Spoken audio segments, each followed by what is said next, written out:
टैक्सील.com के YouTube channel पर मैं सी सतवीर सिंह आपका स्वागत करता हूं।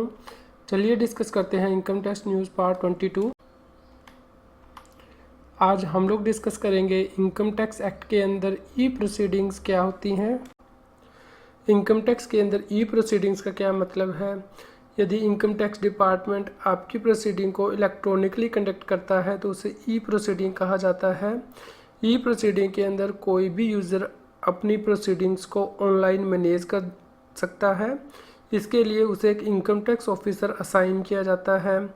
यदि एक बार इनकम टैक्स ऑफिसर असाइन हो जाता है तो उसके बाद एसएससी अपना सारा कम्युनिकेशन ऑनलाइन कर सकता है। इस प्रकार उसे इनकम टैक्स ऑफिस को विजिट करने की आवश्यकता नहीं होती है। यदि ई प्रोसीडिंग की जाती है तो उस केस में यह सभी प्रकार के केसेस के लिए अवेलेबल है, जैसे कि नोटिस का रिप्लाई करने के लिए, क्वेश्चनियर का रिप्लाई करने के लिए, या फिर इनकम टैक्स के अंतर्गत जो भी लेटर इशू किए जाते हैं उसके अंतर्गत ई प्रोसीडिंग के अंदर आप रिप्लाई फाइल कर सकते हैं। ई प्रोसीडिंग के लिए इनकम टैक्स के अंदर कौन से स्टेप्स हैं।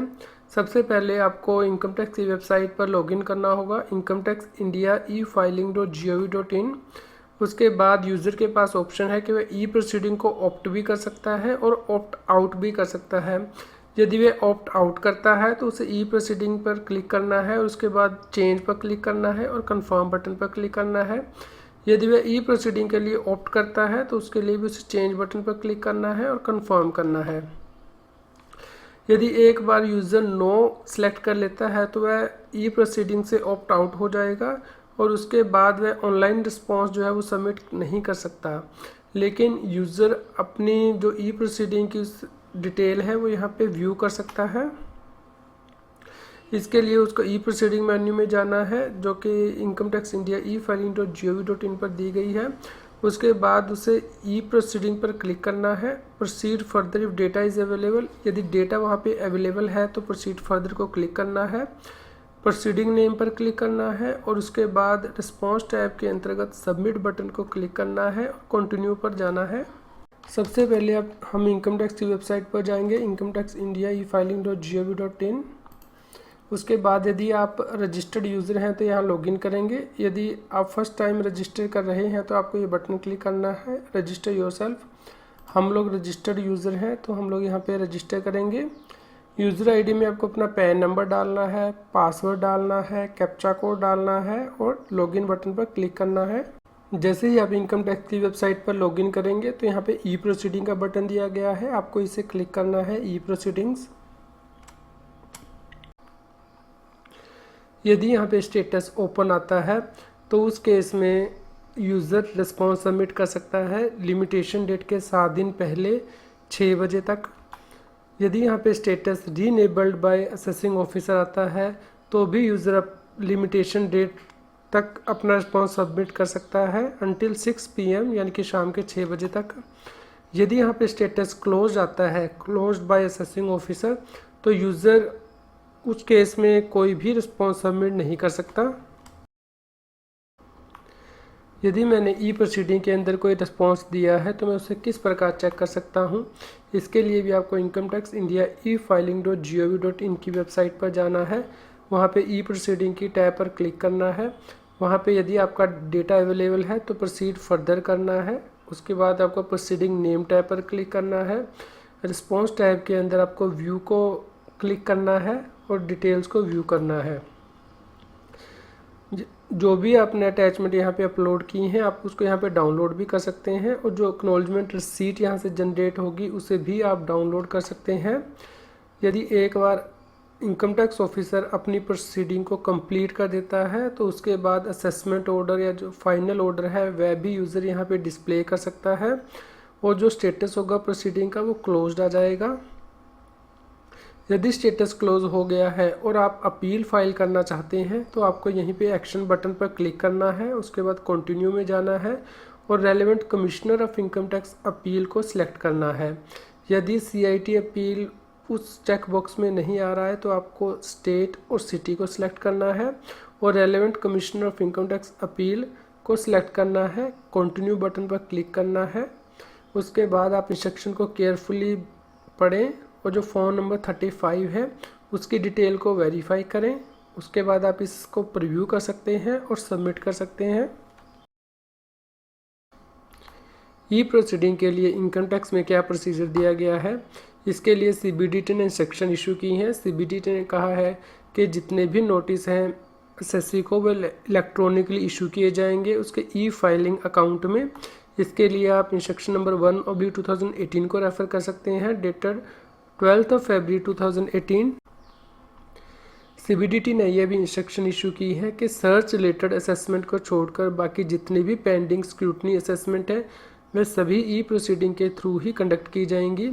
यदि कोई एसएससी ऑब्जेक्ट करता है कि वह ई प्रोसीडिंग को ऑप्ट नहीं करना चाहता तो उस केस में उसकी असेसमेंट को होल्ड पे डाल दिया जाएगा।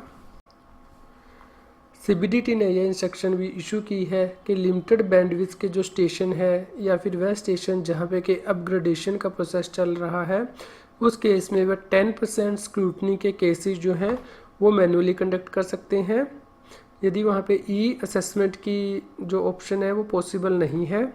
लेकिन बाकी जितने भी स्टेशन होंगे वहाँ सभी जगह असेसमेंट इलेक्ट्रॉनिकली ही कंडक्ट की जाएगी। सीबीडीटी ने यह इंस्ट्रक्शन भी इशू की है कि जो भी नोटिस, ऑर्डर या कम्युनिकेशन एसएससी को इशू किए जाएंगे ई प्रोसीडिंग के द्वारा वह सभी असेसिंग ऑफिसर के द्वारा डिजिटली साइन किए जाएंगे। इसके अलावा यदि कोई एसएससी इस नोटिस का रिप्लाई करना चाहता है तो वह जो टाइम दिया गया है नोटिस के अंदर उसके अंदर वह रिप्लाई कर सकता है और ऑफिस आवर्स के अंदर ही रिप्लाई कर सकता है। इसके लिए वह ऑनलाइन सबमिशन कर सकता है। सीबीडीटी ने यह इंस्ट्रक्शन भी इशू की हैं कि यदि टाइम बारिंग डेट है और असेसिंग ऑफिसर को अपनी असेसमेंट कंप्लीट करनी है तो ई प्रोसीडिंग की ऑप्शन को वह 7 दिन पहले क्लोज कर सकता है। लेकिन जहाँ पे टाइम बारिंग डेट नहीं है और जो हियरिंग है वो कंप्लीट हो गई है उस केस में assessing officer electronic order sheet बनाएगा और उसमें लिखेगा कि हियरिंग कंक्लूड हो गई है और उसके बाद वो ई सबमिशन की ऑप्शन को डिसेबल कर देगा। लेकिन यदि कोई एक्सेप्शनल नेचर का केस है तो उस केस में असेसिंग ऑफिसर इलेक्ट्रॉनिकली ई प्रोसीडिंग को इनेबल कर सकता है, यानी कि असेसिंग को अलाउ कर सकता है कि वह दोबारा से अपने डॉक्यूमेंट अपलोड कर सके। यदि कोई प्रोसीडिंग ई प्रोसीडिंग के थ्रू कंडक्ट की जा रही है तो उसमें एक पर्टिकुलर प्रोसीडिंग को मैनुअली भी कंडक्ट किया जा सकता है। जैसे कि यदि असेसिंग ऑफिसर आपकी बुक्स ऑफ अकाउंट्स को या किसी डॉक्यूमेंट को एग्जामिन करना चाहता है तो वह मैनुअली आपको बुला सकता है, या फिर असेसिंग ऑफिसर थर्ड पार्टी से कोई इंक्वायरी या इन्वेस्टिगेशन करना चाहता है तो भी वह मैनुअली ये प्रोसीडिंग कर सकता है, या फिर किसी विटनेस को एग्जामिन करना चाहता है तो भी वह मैनुअली ये कर सकता है। इसके अलावा यदि कोई एडवर्स व्यू असेसिंग ऑफिसर देता है और एसएससी पर्सनल हियरिंग के लिए रिक्वेस्ट करता है तो भी वह यह प्रोसीडिंग मैनुअली कर सकता है। सीबीडीटी ने यह इंस्ट्रक्शन भी इशू की है कि असेसिंग ऑफिसर सभी केस रिकॉर्ड और नोट शीट इलेक्ट्रॉनिकली मेंटेन करेगा। इसके अलावा ई प्रोसीडिंग के लिए सीबीडीटी की और क्या गाइडलाइंस हैं। सीबीडीटी ने यह भी गाइडलाइंस इशू की हैं कि ई प्रोसीडिंग की ऑप्शन सभी प्रकार के नोटिस, क्वेश्चनियर और लेटर्स के लिए अप्लाई होगी। जैसे कि यदि असेसमेंट प्रोसीडिंग करनी है अंडर सेक्शन 143 सब क्लोज 3, 147, 263 और 264, या फिर किसी मिस्टेक को रेक्टिफाई करना है अंडर सेक्शन 154, उसके लिए भी ई प्रोसीडिंग को लागू किया जाएगा। इसके अलावा यदि पेनल्टी के सेक्शंस के अंदर हियरिंग करनी है तो उसके लिए भी ई प्रोसीडिंग अप्लाई होगी, या फिर फर्स्ट अपील आपने की है और उसके हियरिंग नोटिस के लिए भी ई प्रोसीडिंग की ऑप्शन को लागू किया जाएगा।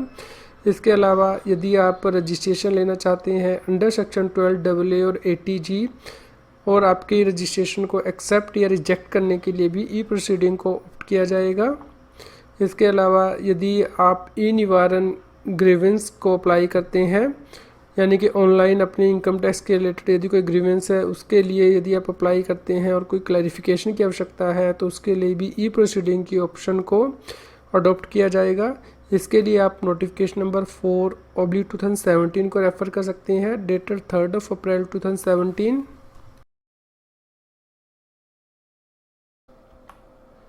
आज की इनकम टैक्स की न्यूज़ आपको कैसी लगी हमें कमेंट करके ज़रूर बताएं।